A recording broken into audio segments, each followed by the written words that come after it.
Joining us now is Justin Giboney, president of the AND campaign. Justin, thanks for coming on. Let's start with, how did we get here? This weekend's shooting really showing us how divided we are as a country. What do you think is driving this? I think it's a sense of desperation. Both sides think that everything is on the line with this particular vote.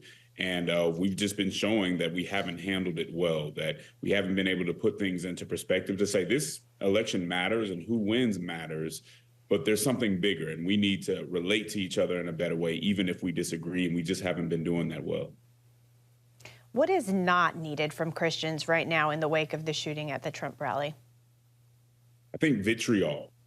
Coming up with excuses. One thing that I said is, anytime you see political violence, it needs to be condemned, and it needs to be condemned without qualification, without equivocation, or without giving a lecture about how bad the other side is. It needs to be very clear that this is unacceptable and that we need to move forward in a better way. But too often we cloud that message with a lot of other things.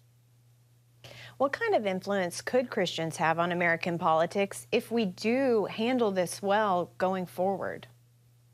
Well, we in the AND campaign have really been telling Christians to come forward with sobriety, emphasizing the human dignity of the people that we're against. Look, we can have some very serious conversations and be tenacious in our advocacy for things like life, for people who are in poverty, while at the same time having a certain level of respect. So I think civic pluralism and showing civility is something that can be a major message that Christians can bring, being the salt and the light in the public arena. And that's exactly what's needed.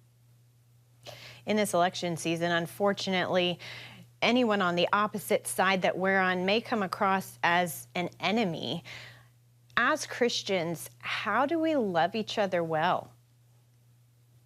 Well, I think to understand that someone isn't defined by their vote, that people are not just political abstractions, that they have testimonies, that they're going through different things, and we cannot just judge them by our disagreements in politics. That's a major step that we could say, you know what, I may disagree with you, and I'm going to publicly say that when I need to, but I'm going to do it in a certain way, and I'm going to realize that I still have to acknowledge the dignity and that you are an image bearer. And I think Christians have to do that under all circumstances. In the last about 30 seconds that we have left, what are some practical steps that Christians can take this week to reflect Christ? I would say that approaching someone that you may disagree with and telling them, that you value them, that you may have your disagreements, but that you want to hear them out and you want to understand where they're coming from. Too often we argue with people without even knowing their full argument, with just understanding the character of them. So I think building relationships and even defending people that we disagree with is a really good start to something that needs to be, that we need to be a model of moving forward.